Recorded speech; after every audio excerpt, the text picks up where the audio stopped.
Dara picked out Nissi's favorite candy, but the shopkeeper didn't have any change. She hesitated for a moment, then decided to quickly run to another shop nearby to break the money. Leaving Nissi at the shop, she promised to return in just a few seconds. But when she came back, her heart nearly stopped. The candy shop was gone. Nissi was gone. The village of Olokuta rested at the edge of a large forest, with tall trees standing like silent guardians around the village. For generations, the people of Olokuta had lived in peace, following the ways of their ancestors and respecting the traditions that had been passed down through the years. Life in the village was simple but joyful. The villagers trusted one another, worked together, and shared in each other's happiness. Festivals and gatherings were common, where music, laughter, and dancing filled the air, strengthening the bond among them. But everything changed when the children of Olokuta began to disappear. It all began with little Bosun, a boy no older than 6. He lived with his mother, a widow, in a small hut at the edge of the village. That night, after a simple dinner, she had tucked him into bed, whispering a soft prayer for him before lying down to sleep. But when morning came, Bosun was gone. His sleeping mat lay empty, his blanket wrinkled on the floor. There were no signs of forced entry, no footprints leading away from the hut. Nothing to explain his disappearance. It was as if he had vanished into thin air. Mama Bosun's cries shattered the quiet morning. She ran through the village, screaming and pleading for help, her voice filled with desperation.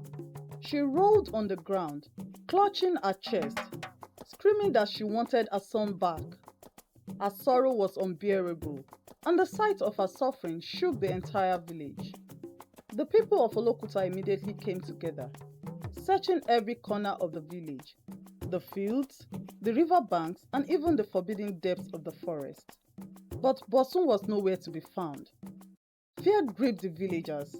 If a child could disappear without a trace, then no one was safe. Whispers of suspicion spread, and trust among them began to weaken. Families held their children close, afraid to let them out of their sight. The once peaceful village was now clouded with fear and doubt. And as for Mama Bosun, she was never the same after that day. The light in her eyes dimmed, and sorrow became a constant companion. A month later, another child vanished. But this time, it happened in broad daylight. Mama Benny had sent her 5-year-old daughter to the back of the house to bring a bucket for her. It was a simple task, one that shouldn't have taken more than a few moments. But as the minutes passed, Benny did not return. At first, her mother assumed she had gotten distracted, perhaps playing with other children. Annoyed, she went to the back of the house, ready to scold her. But when she got there, she saw only the bucket lying on the ground. Benny was nowhere in sight. She became scared as she quickly searched around the house, calling her daughter's name. She ran through the compound, checking every corner, but Benny had simply disappeared. Then she screamed, which drew the attention of the villagers. They rushed to her, asking what had happened. When they heard the news, they became very scared. The villagers spread out, searching every part, every hidden corner, even the deepest parts of the forest. But just like Bosun, Benny was never found. Mama Benny wept bitterly, her cries echoing through the village. The fear among the villagers deepened. Suspicion crept into their hearts, and they began to doubt one another. Could it be a stranger? Or was someone among them responsible? The cases were quickly reported to the village chief, and without hesitation, he ordered an immediate search. The strongest hunters, the bravest warriors, and even the elders joined in, determined to find the missing children. But no matter how far they searched, they found nothing. It was as if the children had vanished into thin air, leaving behind only fear, sorrow, and unanswered questions.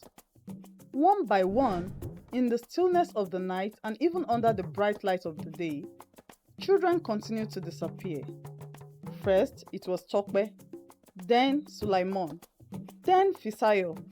The pattern never changed. No sound, no struggle, no trace. It was as if they had been plucked from existence without a single sign of how or why. The villagers lived in fear every day. Mothers clung desperately to their children, refusing to let them out of their sight. Fathers took turns standing to guard their house, looking at everyone who passed to protect their children. The elders, with their wisdom and deep connection to the land, warned against wandering too far.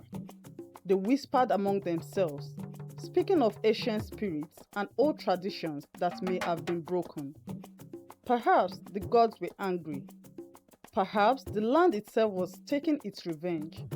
In desperation, the people offered sacrifices, praying for mercy, for protection, for the return of their lost children. Amid the growing terror, there was a girl named Dera.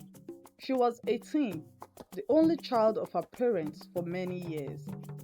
Loneliness had been a constant companion, and she had always longed for a younger sibling, someone to love, someone to care for. When her mother finally gave birth to a baby girl, Nissi, Dera felt as though her heart had been made whole. From the moment she laid her eyes on her little sister, she vowed to protect her with everything she had. She became more than a sister.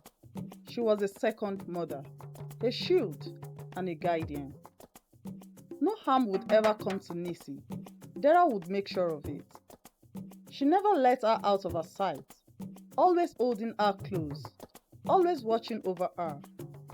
With the village drowning in fear and suspicion, Dera was certain of one thing: no one would ever take Nissi from her, not while she was still breathing. One afternoon, Dera took Nissi to a nearby shop to buy a piece of candy. Their mother had given them a small amount of money, and Dera was eager to make her little sister happy. The candy shop was nothing more than a small wooden wagon by the roadside, run by an elderly man who sold sweets to children. When they arrived, Dera picked out Nissi's favorite candy, but the shopkeeper didn't have any change. She hesitated for a moment, then decided to quickly run to another shop nearby to break the money, leaving Nissi at the shop. She promised to return in just a few seconds. But when she came back, her heart nearly stopped. The candy shop was gone. Nissi was gone. Dera couldn't breathe, and she began to panic. She turned quickly in every direction, scanning the roadside, the nearby houses, and the trees in the distance. But her little sister was nowhere to be seen. The wagon where the old man had sold his sweets had vanished as if it had never been there. Tears filled her eyes, and her hands were shaking. Her heart pounded so loudly. "Nissi!" she screamed, her voice shaking with desperation. She ran up and down the street, asking everyone she saw if they had seen her sister. But no one had seen her. It was as if Nissi had been swallowed by the air itself. Dera ran back home, crying uncontrollably. She entered the house, barely able to speak, as she told her parents what had happened. At first, they stared at her in shock, unable to process her words. Then, they became very scared. They ran out into the village, shouting Nissi's name, calling for help. The villagers gathered again, their fear growing even stronger. Another child had disappeared, right in broad daylight. Dera blamed herself. She replayed the moments over and over in her head. If only she hadn't left Nissi. If only she had held her hand tighter. If only she had stayed by her side. Her parents tried to comfort her, telling her it wasn't her fault. But their words meant nothing to her. In her heart, she knew Nissi was gone because she had failed to protect her. The village search team set out immediately, looking for any clue, any sign of what had happened. But just like the others before her, Nissi had disappeared without a trace. Dera's world shattered the moment Nissi disappeared. Her little sister had been the joy of their home, her laughter as light as birdsong. Now the house was silent, filled only with sorrow. Their mother wept endlessly, her tears soaking the floor, while their father sat in shock, unable to believe what had happened. But Dera refused to let grief consume her. She wiped her tears and calmed down. She would not cry anymore. She would find her sister. While the villagers whispered about curses and angry spirits, Dera refused to be controlled by fear. She was certain of one thing: something or someone was taking the children. And she was going to find out the truth. Ignoring the elders' warnings, she began retracing Nissi's last steps. As she thought back to that day, something stood out. The candy wagon had vanished along with her sister.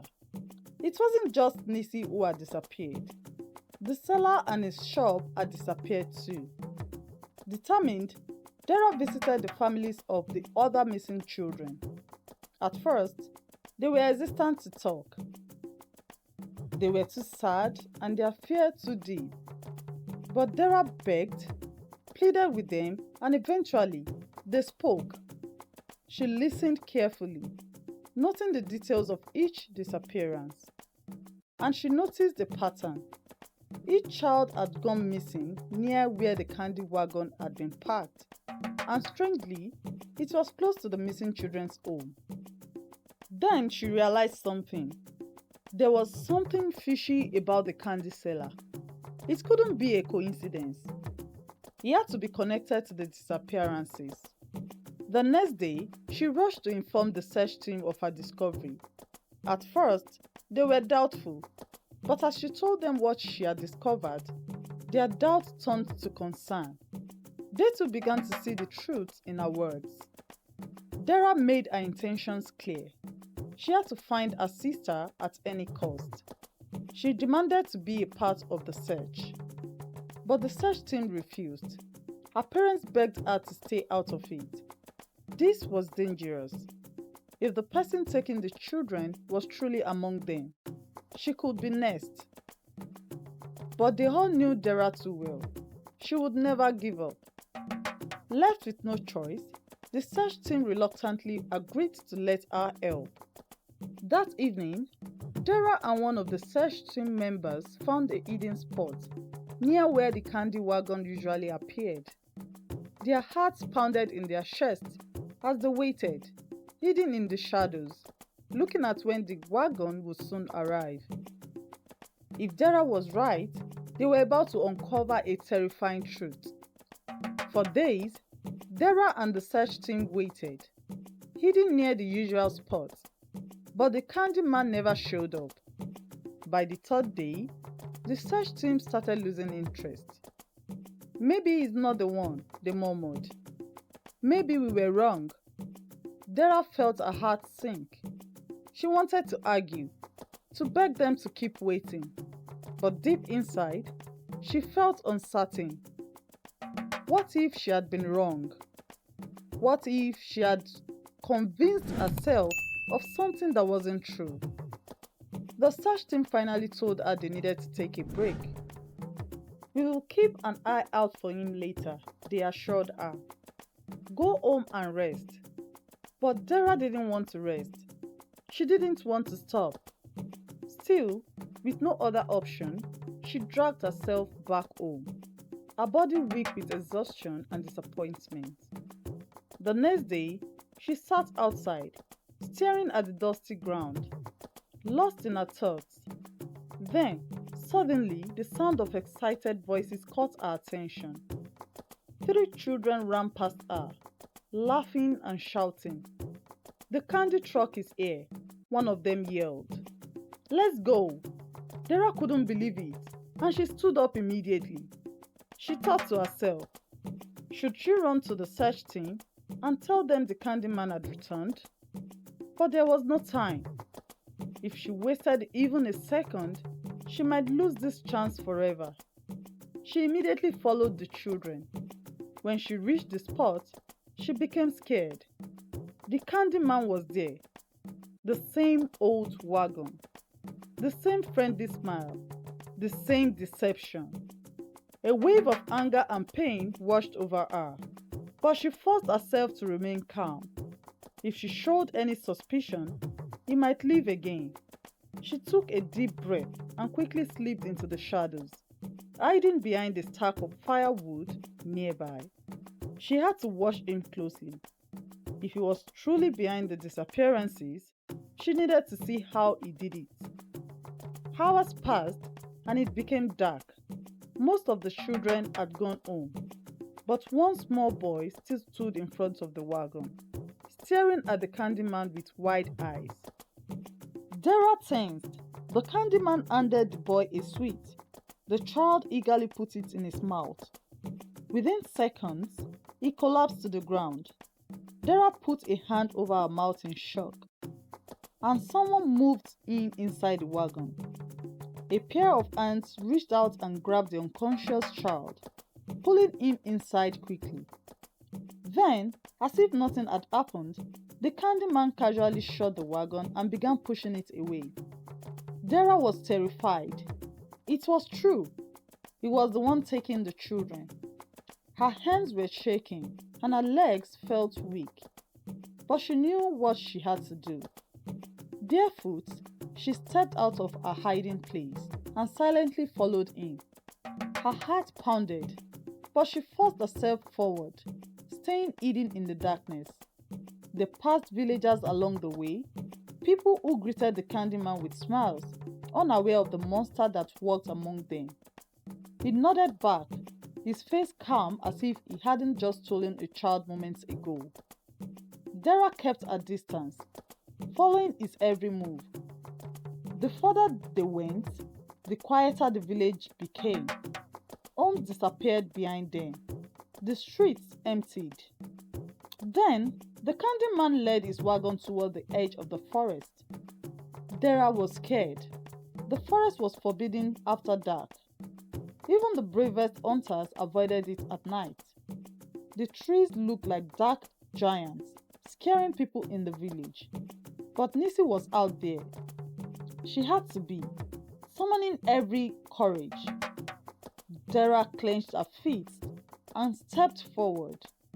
Inside the forest, the air felt different, thick and heavy, almost suffocating. Even the usual hum of insects had disappeared, replaced by silence. Dera's parents began to look for Dera, as it was already night and she hadn't returned. They were scared and hoped she had not been taken too. Dera's father urged her mother that Dera was fine and she would come home very soon, as her mother was crying. She couldn't lose two children at once. Yet, through the stillness of the night, Dera moved carefully, her hands brushing against trees. Every step was slow and measured. She could not afford to make a sound. Up ahead, the Candyman suddenly paused. Dera became scared and hid herself behind a tree. Had he noticed her? The man stood still, looking around suspiciously. After a long moment, he seemed satisfied that no one was following him. He turned toward a large rock, covered in thick leaves, and pushed them aside. Dera's eyes widened in shock. Beneath the leaves, hidden from sight, was a door. The Candyman reached for the handle, pulled it open, and entered inside, disappearing into the ground. Dera's entire body trembled. She had found it, the place where the missing children were being taken. But she knew she couldn't do this alone. Whatever was behind that door, she was not strong enough to face it by herself. She turned and ran. Her legs moved faster than they ever had before, carrying her back towards the village. When she finally burst into the village, chaos had already taken hold. The family of the boy who had been taken was crying, and his parents were looking for him. The villagers gathered in confusion, whispering among themselves, their fear growing. Dera didn't waste a second. She ran straight to her parents, gasping for breath. "I found it," she cried. "I know where the children are being taken." Her parents stared at her, their faces filled with shock and fear. But before they could ask questions, she turned to the crowd, shouting for the search team. "The candy man has a hidden place in the forest. I saw him take the boy inside a secret door beneath a rock." Murmurs spread through the villagers, shock and anger mixing with their fear. The search team, initially doubtful, saw the desperation and certainty in Dera's eyes. "Show us," one of them said firmly. Without hesitation, Dera led them toward the forest. This time, she wasn't alone. When they arrived at the hidden door, it was exactly as Dera had seen it. The search team wasted no time. One of the men pulled the door open, revealing a narrow tunnel leading deep underground. A damp, muddy smell filled the air as they carefully stepped inside. The tunnel opened into a large cave, lit by lanterns hanging from the ceiling. What they saw made their blood run cold. A group of frightened children sat on the floor, their faces filled with tears. Scattered around the room were several candy trucks, identical to the one the candy man had used. In the middle of the cave, a group of men sat at a wooden table, counting a lot of money, unaware of the intruders. The search team surrounded the room, their voices booming through the cave. The men at the table looked up in shock, ready to escape, but there was nowhere to run. One by one, they were caught and arrested. Some tried to fight, but the search team overpowered them with ease. Dera barely noticed the struggle. Her eyes quickly scanned the room, searching for one face, Nissi. Then, near a table in the corner, she saw her little sister lying on the floor, her body trembling as she sobbed. "Nissi!" Dera cried, running towards her. The moment Nissi saw her, she rushed into Dera's arms, clinging to her like she never wanted to let go. Dera held her tightly, her tears falling freely. "I'm here," she whispered. "I found you. I would never leave you again." One by one, the other children were led out of the cave. Some were too weak to walk and had to be carried. Their cries filled the night air as they were reunited with their families. But not all families found their missing children that night. Some children were gone, already sold to unknown fates. The pain of those families were unbearable. Mothers collapsed in grief. Fathers wept openly. The candy men were taken into custody, and their true colors were shown to the villagers. Under questioning, they confessed everything. They had stolen children from many villages, selling them for money. They did not know or care what happened to the children afterward. The village chief was furious. His voice was loud as he declared their punishment: death by hanging. "No mercy for those who steal our future," he said. The entire village stood behind his decision. There was no forgiveness for such evil. In the days that followed, efforts were made to return the surviving children to their homes. Messengers were sent to neighboring villages, spreading the news. Some families were reunited, but the loss of those who would never return left a deep wound. Olokuta was never the same again. The laughter of children no longer echoed as freely as before. The people had seen the darkest side of humanity, and healing would take time.